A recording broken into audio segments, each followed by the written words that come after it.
Hola amigos y amigas. Hi friends. This is Melanie with the Astro Weather for the week.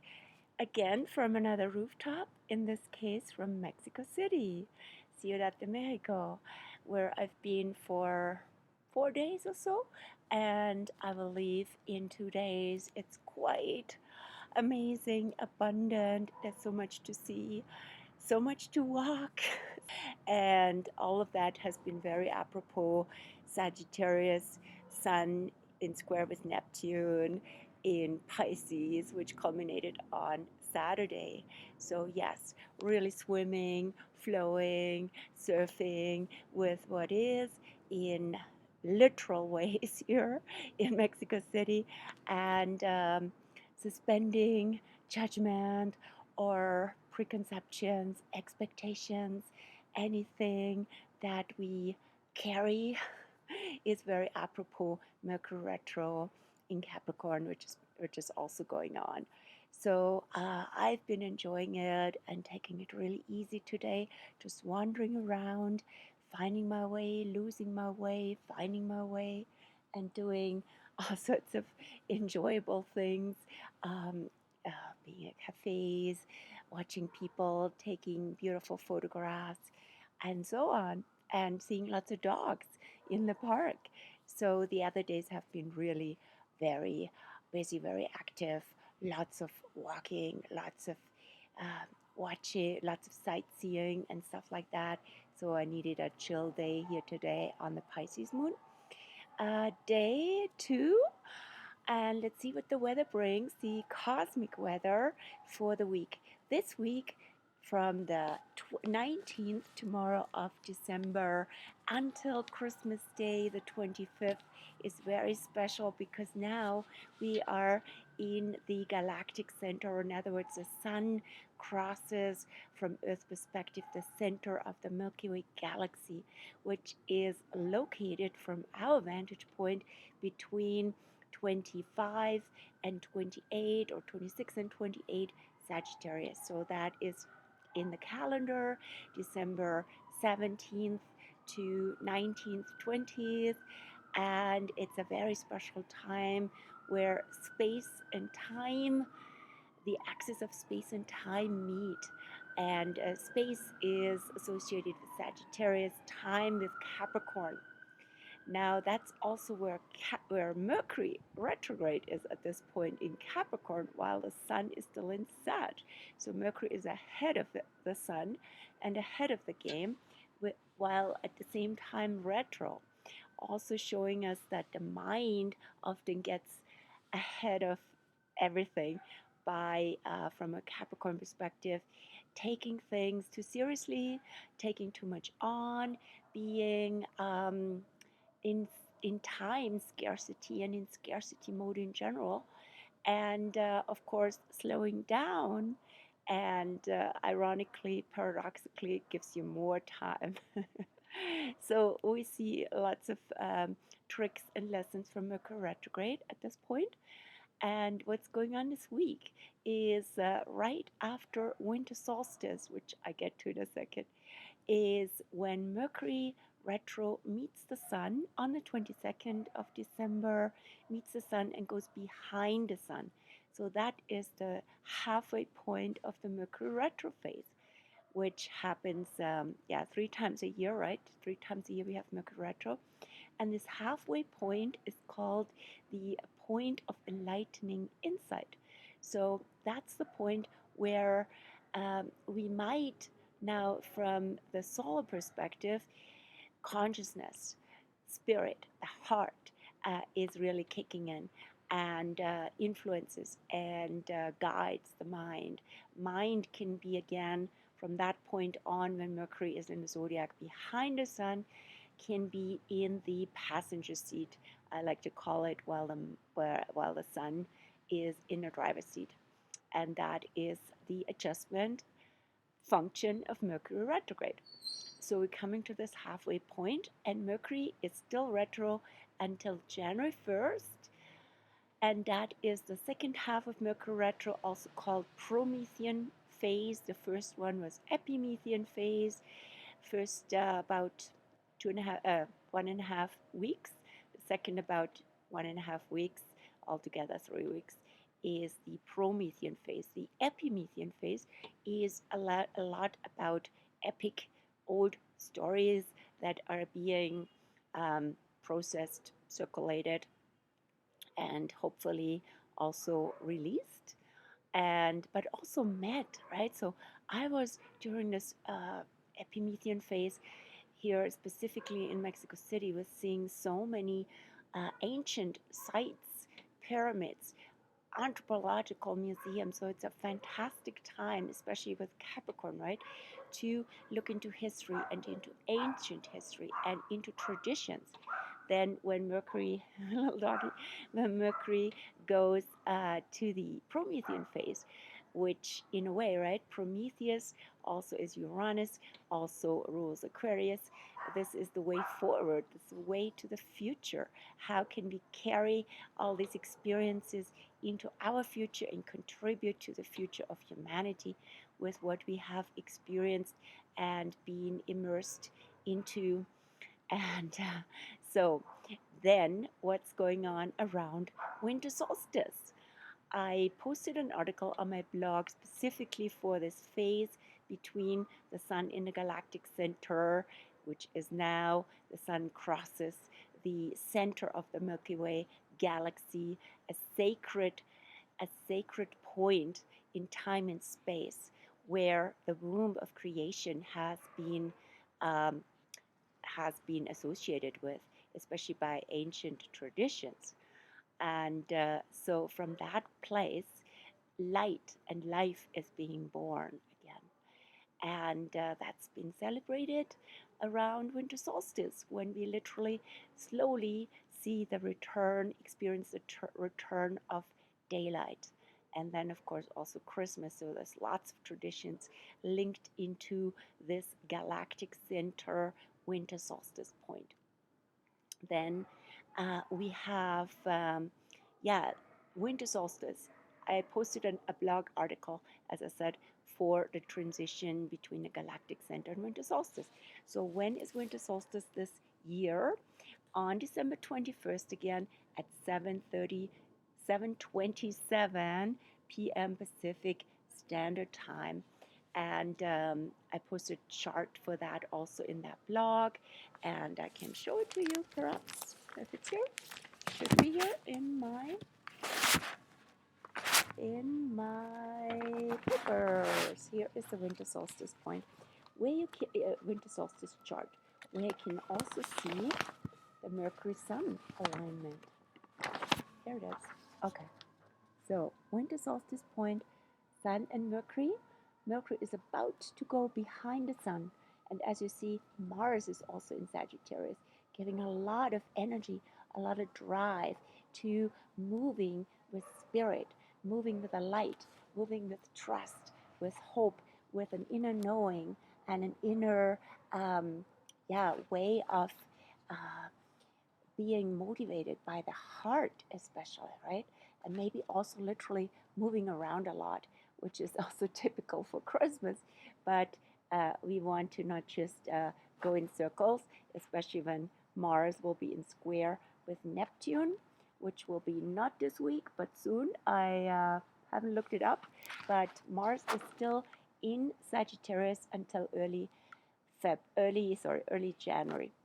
So that can be a beautiful way of, when we get to Mars square Neptune, right? A beautiful way of moving with the sacred energy, with spiritual energy, with the inner heart light and connectedness to all that is, connectedness in the unified and universal field and web of life. Then, as you also see in the chart, let me just take a quick look myself. So here is Venus still in Scorpio until the 29th of December, when Venus crosses what I call the Phoenix point from Scorpio to Sag.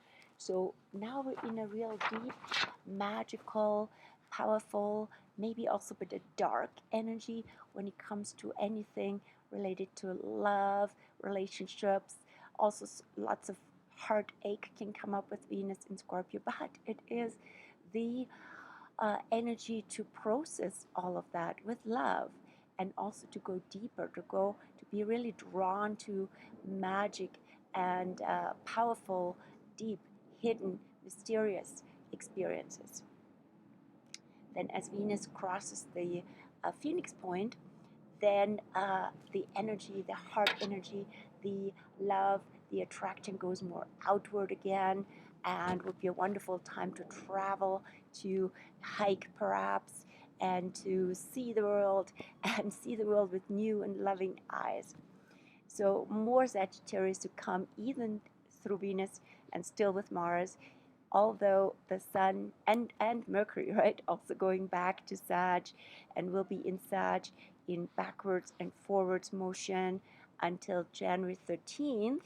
So although the Sun will be in Capricorn, so we still have a carried over energy that is all uniting the Sagittarius Capricorn dimension and dynamic of space, time, and moving with spirit and implementing what we know, what we love, how spirit has ignited our heart, and making that a practice so that it's our responsibility with Capricorn, right, to do something with these gifts and these insights and maybe the stories. I met here at the Airbnb a lady from France. She's a designer, and she's been traveling all over South America, and specifically took a lot of photos from street art, murals, and so on. Now she's very inspired, for example, to write a book about that. So that's a beautiful expression of this. And who knows where my journey and all its gifts wants to be implemented, certainly into my work, my astrology work, and who knows what else can flourish from that, and how my work can be inspired in the future with so much that I've seen and loved and appreciated. So what else is going on for winter solstice? Winter solstice also heralds two retro to forward motions. One will be Chiron here in Aries, goes from retrograde to forward on, so it's currently also stationary, right? A strong influence. It goes forward on December 26th, which will be the Boxing Day full moon in Cancer Capricorn. And Chiron brings all these inner medicines that we have experienced, maybe also some vulnerable spots, being very new to something, Aries, right? Doing things on your own, things, the energy is raw and exciting as well, and adventurous, and carry those forward into the world.